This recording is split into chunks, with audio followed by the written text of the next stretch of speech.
Nibdew ħiex isħana.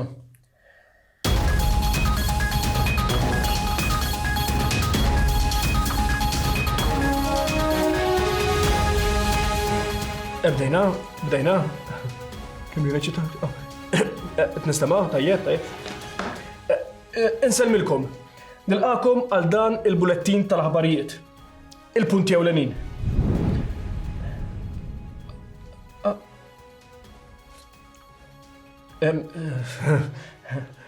Ma kellekx titfa' xi ħaġa.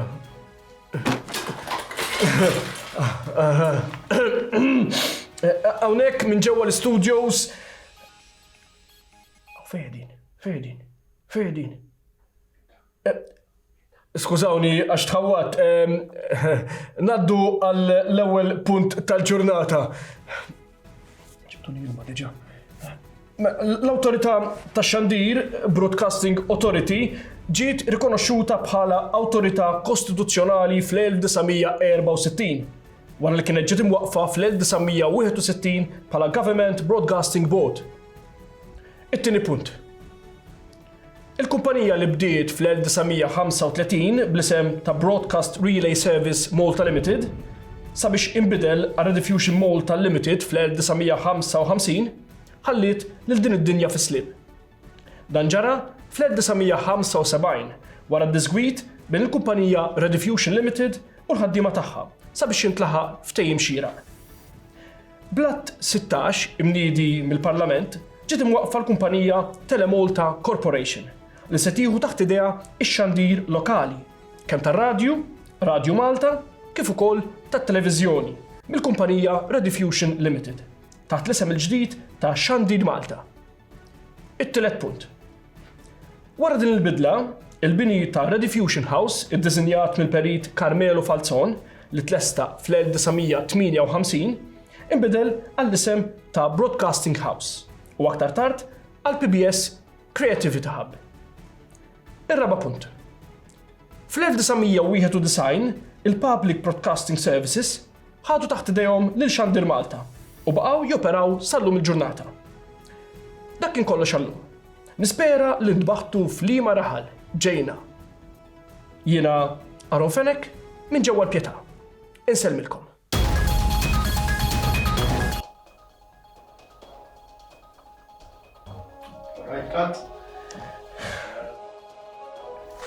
Ejja, fl-aħħar ja ħasra. Kont semmu taw ġibu li tazzelma xi ħaġa, ma meżkom ġibtu li għawta, mela hekk, da xogħol da, u aktar jien noqgħod kollox. We got the future burning the past, good and the bad, making it last. We are what I want and I want what I already got. When you come through the room, I know that you know if you fall, I won't be there. Let's light up like the moon. Yeah, we take it off, make it even brighter. That's what I like about you. Hey. Tal-Pjetà huwa raħal mibni f'wied kbir bl-ilma li jinġabar jinxteħed fil-baħar ta' taħtu. Dan is-suborg huwa wieħed mid-daħliet tal-port ta' Marsamxett, Kalanka, li biżmien parti minna tattiet bil-ġebel tax-shelters u l-bini mwaqqaf il-gwerra. Illum, minflok it-terrapin, insibu it-triq prinċipali minn fejn jgħaddi traffiku bejn il-Furjana u l-Imsida, b'xi siġar fin-nofs sabiex isebħu ftit il-pajsaġġ traffikus. Tul is-snin, ir-raħal tal-Pjetà kompla jikber, kemm bil-bini kif ukoll bir-residenti li ġew jagħmru f'ħdanu. Ir-raħal tal-Pjetà beda jitnissel u jieħu l-qagħda tiegħu mal-wasla tal-Ordni tal-Kavallieri ta' San Ġwan. Nafu li fl-assedju l-kbir, l-Ottomani ħolqu waħda mill-bażi ġewwa dan ir-raħal, fil-parti t'isfel, fejn kienet għadha ma ġietx żviluppata. Mat-tluq tagħhom u l-bini tal-Belt Valletta, il-Pjetà kiseb importanza kbira minħabba l-qrubija lejn il-Belt il-ġdida. Għalhekk diversi nies irħewla mid-djar imbeda tarħula oħra sabiex jiġu jgħixu bil-familji tagħhom hawnhekk. L-isem tal-Pjetà huwa faċli ħafna biex titraduċi għaliex huwa kelma Taljana għall-immaġni tal-Madonna tad-Duluri. Inizjalment, l-ewwel isem magħruf aktar x'kien dak tal-Qrejten, ortin żgħir li jfisser għolja fuq naħa u niżla jew wied fuq naħa oħra. L-isem inbidel għal dak li nafuh illum minħabba l-Knisja iddedikata lil Madonna tad-Duluri li telet f'dan ir-raħal tal-Pjetà. Fem, ħalli ngħid xi ħaġa ħadd li kenti. Jimporta please? Ekku, l-isem tar-raħal tal-Pjetà ittieħed wara din il-kappella dedikata lil Madonna tad-Duluri li bit-Taljan hija magħrufa Pjetà il-ħnina. Bħalma forsi ħafna jafu u issa ilna ngħidu waqt il-programmi l-oħrajn li kellna li fl-1592 f'Malta faqqet il-marda rrieda tal-pesta. Għax vera konna beżżulin, Mela l-ewwel irnexxilna nsalvaw mill-assedju tat-torok biex imbagħad spiċċajna mitna bil-pesta. Qabel, fi żminijiet, il-mejtin kienu jindifnu fiċ-ċimiterji tal-knejjes jew kappelli. Iżda peress li mietu ħafna nies, ma kienx hemm postijiet battala biżżejjed sabiex il-mejtin jindifnu ġewwa l-knejjes u l-kappelli tal-belt. Allura bdew jidfnuhom il-barra miswar. Bil-galbu meħtieġ, mhux jaqbdu l-iġsma u jwadbuhom għal-isfel miswar, ġifieri. Allura bdew jibnu diversi ċimiterji fis-subborgi tal-belt, fl-irħula tal-madwar. U magħhom bdew jibnu wkoll kappella ħalli l-familji tagħhom setgħu jeżerċitaw is-sagramenti fosthom il-quddies għarruhom u hekk kif ġara proprju hawn. Il-kappella għalhekk bniet u bniet proprju f'dan il-perjodu. Kienet iddedikata lil Santu Rokku bħal diversi kappelli oħra madwar Malta wara il-balla wediet li għamlulu. Iżda hekk in-nies ta' dawn l-inħawi tant bdew jibżgħu li kellu ħafna friend request Santu Rokku li bdew jitolbu wkoll lil Madonna tad-Duluri biex forsi jiskansaw minn dil-pesta għax ngħiduha kif inhi. Il-pesta dolur kbir kien, ħadet dawk il-ħajjiet kollha. Biżmien mbagħad it-titlu nbidel minn dak ta' Santu Rokku għal Madonna tad-Duluri. Ħaditulu fejn. Imma meta ġew biex isemmu l-isem tar-raħal, ma rridux semmuh Duluri, min jismana, kull min jiġi hawn jaħseb lek ma jkollux dwejja iqabdulu huma. Allura ħasbu tajjeb li isemmuh bil-kelma Taljana, Pjetà, peress li huma kienu mitla ta' kavallieri u x'naf jien, ftit aktar poxxu tista' misbaħ. Kif jagħmlu ħafna Maltin illum il-ġurnata, li flok kelma Maltija jgħiduha bl-Ingliż, jaħsbu li ħajdru superjuri. Dil-kappella kienet tifforma parti mill-parroċċja ta' San Pawl il-Belt biex fl-1723 din ħadet it-titlu ta' viċi parroċċa sabiex in-nies tal-komunità, s'intendi dawk ħajjin mhux il-mejtin mitfuna fiċ-ċimiterju, setgħu jeżerċitaw iċ-ċelebrazzjonijiet u s-sagramenti kollha miħdej darhom. Iżda mis-seba' rridu jieħdu lejt, viċi parroċċa ma kienx biżżejjed, allura marru għand Liss of Gori Mancini u talbuh biex jollilhom it-titlu għal parroċċa. U mhux talli hekk, talli offrewlu wkoll xi ħaġa minn taħt. Għax il-korruzzjoni dejjem kienet fid-dem tagħna, avolja llum jgħidu l-naqset ftit. U weduh li iħallsu paga lill-kappillan li jieħu ħsieb il-parroċċa sabiex ikollu biex jgħix. Liss of Gori Mancini li kellu subajh dritt, mhux talli ma laqax it-talba tagħhom, talli anki nekkilhom it-titlu ta' viċi parroċċa ħajjitalmu. Kien dritt, Liss of Gori Mancini bħal ħafna politikanti ta' żmienna.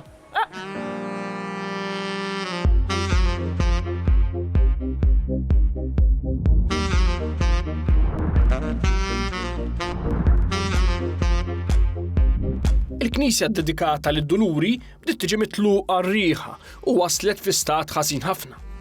Kien hemm ċertu wieħed Giuseppe Spiteri li rid jidħol għall-ispejjeż sabiex din il-Knisja tiġi ittranġata qabel ma taqal kollox. Għalhekk, fl-1757 talab permess lil-Liss of Alferan de Bussan sabiex jieħu l-Knisja taħt idejh bil-patt li jerġa' jagħtiha l-ħajja. Liss of aċċetta l-proposta minnu fih bil-patt li ssir benefizzju lajkali. Wieħed mill-benefatturi l-kbar u li għatanna memorja tiegħu grazzi għal tarka tal-injam li turi lil San Ġwan il-Battista, kif ukoll arma tal-familja tiegħu, kien il-kavallier Wolfgang Philippu von Gutenberg. Il-Knisja reġgħet imbniet hekk kif kien imwiegħed u ma' żmien għaddiet taħt diversi nies sabiex tibqa' indukrata kif inhu xieraq. Ftit ta' snin ilu ġie inawgurat restawr tal-pitturi ta' din il-Knisja tad-Duluri bil-għajnuna tal-Kunsill Lokali tal-Pjetà. Illum f'din il-Knisja għadha ssir il-quddiesa b'mod regolari u fil-festa tad-Duluri għadha ssir iċ-ċelebrazzjoni u toħroġ il-purċissjoni bil-vara tad-Duluri tant tal-qalb il-Maltin.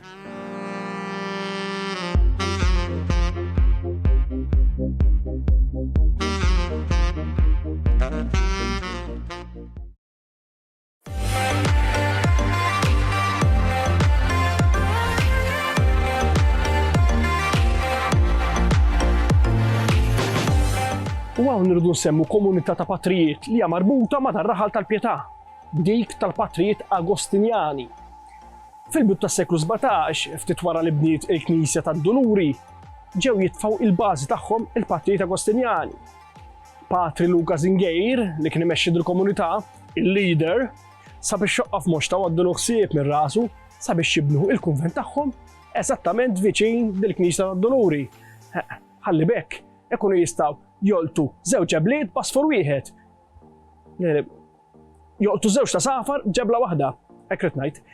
Jibnu l-kunvent tagħhom ikollhom fejn joqogħdu u anke jkollhom il-Knisja viċin tagħhom sabiex ikunu jistgħu jipprattikaw l-eżerċizzji saċerdotali tagħhom. Kollox mexa ħarir u l-pjan irnexxa bizzilla, iżda ma tantx damu tafux. Għaliex il-Papa nnifsu, Papa Innoċenz 10, ħareġ ordni taħt il-Kostituzzjoni Instaurade li tajt li il-komunitajiet li kellhom il-kappelli magħhom kellhom jingħalqu. Dil-ordni ma tantx laqgħuha wisq l-Agostinjani iżda ma kellhomx jagħmluhx l-Papa ddeċida kellhom jagħlqu il-bibien tagħhom u jħallu il-kappella rieħa. Aktar tard fil-stess sena l-isqof li ma rridx iħalli l-Knisja l-tima mingħajr ma tiġi ċċelebrata Santa Messa ħatar Assis Dioċeżan biex jieħu ħsieba Don Paolo Intarselva u ta' ukoll il-bini biswit il-Knisja fejn kienu joqogħdu l-istess patrijiet Agostinjani. Iżda taħsbux l-istorja spiċċat hemm ta' il-komunità Agostinjana għamlet il-comeback tagħha u kif. L-Agostinjani bħalma ħafna jafu għandhom is-sede tagħhom f'Ħaltarxien fejn hemm il-kulleġġ tal-istudenti. Ma' żmien id-domanda għat-tfal sabiex jitlu fil-kulleġġ bdiet tikber u allura kien jeħtieġilhom isibu post ieħor sabiex jibnu kulleġġ ġdid. Sabu żewġ studjar propju hawnhekk fil-Pjetà, eżattament fi Gwardamanġa. U daw xtrawhom direct from owner ma rridux sensara fin-nofs u rranġawhom kif xtaqhuma. Aktar ma għadda żmien, fl-1965 irnexxielhom bħala komunità jiksbu il-beħ ta' 3 vilel mezzanin u ġnien kbir u hekk bdew jibnu dal-kulleġġ kbir. Ma' żmien il-kulleġġ kompla jikber b'diversi binjiet oħra sabiex għandna il-binja li għandi propju warajja u li għadha wieqfa sal-lum. Tara Papa Innoċenz 10 bir-ras daħlulek tal-li keċċejthom u kif?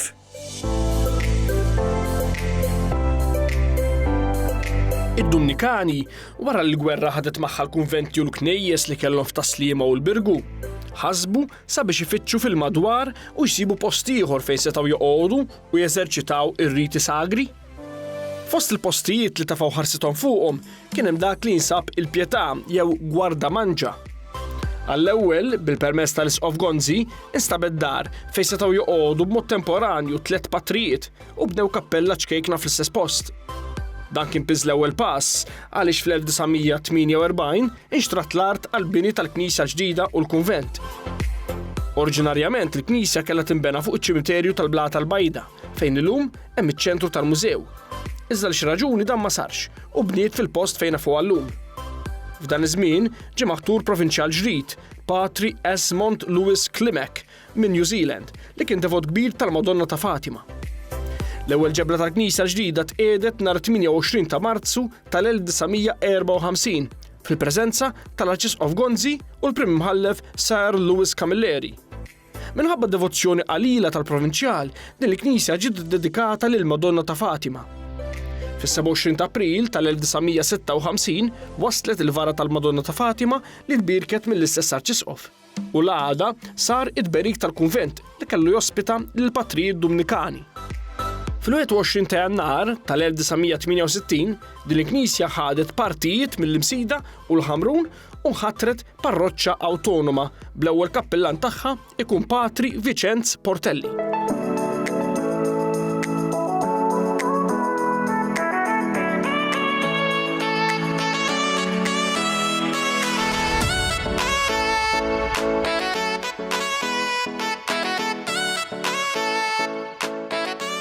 Fil-Pietà, eżattament fi Guardamangia, hawn villa li għandha storja u importanza mhux ħażin. Dil-villa jisimha Villa Guardamangia, iżda l-isem propju tagħha oriġinali kien Casa Medina. Tgħidu li x'għandha speċjali dil-villa aktar minn villa l-oħra. Mela, din il-villa imbniet fis-sena 1900 mis-Sur Augusto Bartolo. Bħala farmhouse tiegħu bi 18-il kamra, ġnien kbir u sabiħ, stalel għall-annimali u anki shelter tal-gwerra.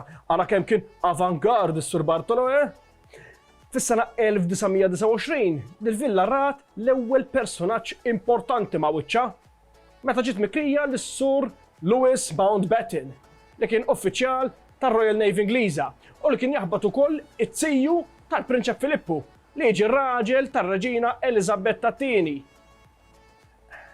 Da ifhem tgħidu li għalfejn minn tant postijiet ġie propju hawnhekk fi Guardamangia. Għaliex l-Ingliżi bħalma ħafna jafu kienu jħobbu jmorru fuq il-galopp, fuq iż-żwiemel u anki jipprattikaw il-golf, l-isport tas-sinjuri. U fejn hawn post li jipprattikaw daw iż-żewġ sports hawn Malta. Ejja tafu, għamilna programm dwaru. Il-Marsa għalhekk jgħidula iż-żona il-Marsa tal-Ingliżi u wieħed mill-Ingliżi kien propju dan, Mountbatten. Għal xi żmien dil-villa ġiet ittraskurata u mitluqa u anki maqsuma f'appartamenti. Sakemm imbagħad is-Sur Mountbatten iddeċida li jixtriha u jirranġaw. Meta l-Prinċep Filippu u r-Reġina Elisabetta II ġew Malta, li dak iż-żmien kienet għadha prinċepessa għaliex missiera kien għadu jferfer, l-ewwel ġew mistiedna biex joqogħdu ġewwa l-Palazz ta' San Anton mill-Lord Gerald Strickland. Imbagħad ġew joqogħdu propju f'din il-villa fi Guardamangia. Aktar tard għaddiet ukoll taħt idejhom mingħand it-Siju Mountbatten. Peress li l-Prinċep Filippu kien jifforma parti mir-Royal Navy Ingliża stazzjonat hawn Malta, il-koppja kienu jiġu ta' spiss pajjiżna, tantu hekk li fis-snin 1949 u 1950 kienu jużaw din il-villa fi Guardamangia bħala ir-residenza tagħhom. Din hija l-unika dar li jgħidu li r-Reġina Elisabetta II llum toqrob il-100 sena, 94 fil-verità, ma laqas jidrula qastek mhix waħda, użat bħala residenza tagħha apparti il-palazz ta' Buckingham Palace. Jgħidu wkoll li l-Prinċep Charles, it-tifel tagħha, aktar xtwilet propju f'din il-villa. Iżda dawn huma biss għajdut, ma nafx, ma niftakarx ma kontx hemm jiena, staqsu lilu fil-każ. Dil-villa mbagħad ma' żmien intelqet u ġiet abbandunata r-rieħa u għaddiet taħt il-privat. Sakemm f'Ġunju tas-sena 2019 dil-villa tpoġġiet fuq irkant għal beħ għas-somma ta' 6 miljun euro. Laqqas ngħidhom ma naf. Il-gvern irnexxielu jagħmel bargain għax akkwista b'miljun inqas bil-patt li jirranġa u jarġa' jagħti għal preġu li jistħoq ilha. Forsi ma tafux kif. Forsi la titlesta u titranġa ruħha ir-Reġina Elisabetta II stess tiġi biex taqta' l-ħajta tinawgura. Dejjem tkun għadha ħajja, touch wood. Għandkom xi biċċa njama? Forsi mmissa. Skużani, Reġina, miss linjamenti, jekk tifhimni bil-Malti, touch wood.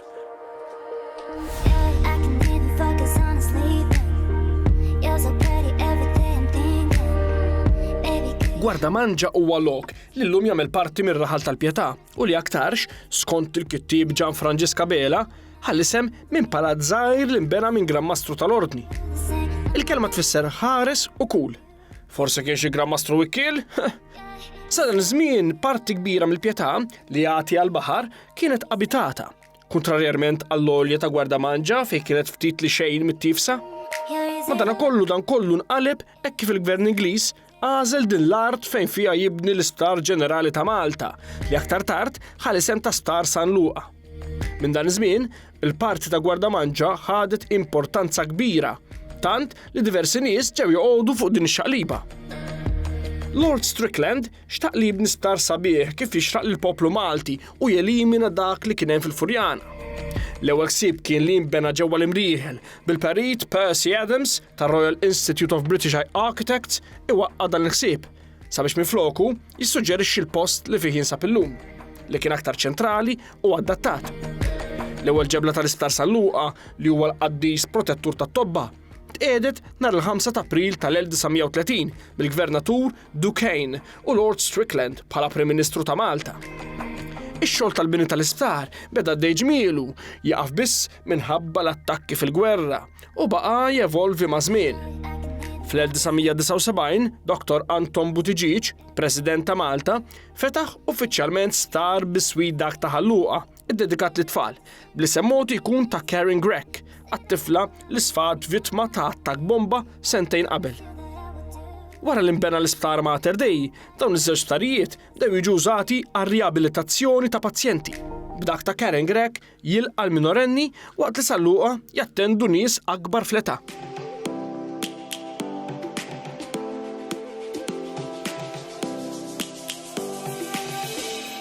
Illum għandna l-Mater Dei, jew Mater Dejn kif ħafna jsejħulu, għax ġies fa' xi solt. Warajja tkun kif rajtu l-istemma tar-raħal tal-Pjetà bil-pellikan, jew pellikana maraj, li qed titma' lill-ulieda minn ġisimha stess. Da biex jirraffigura id-dulur Pjetà l-isem tar-raħal.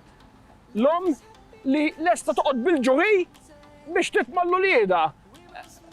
Ma jiena wkoll qabadni l-ġuħi għax illi minn dalgħodu ma niekol, u mhux saqqat ta' ġismi, ma tarax issa laqja ta' u ngħaddi sal-uffiċċju tal-PBS, forsi xi ħadd iħenna lija u tieni xi biċċa tal-ħobs, u ma nafx, ma qabel nagħlqu avolja bil-ġuħ enidu l-istessu tal-okkażjoni, Mir-raħal tal-Pjetà bil-pellikana tqatta' ġisimha għar-raħal li jmiss itħaq.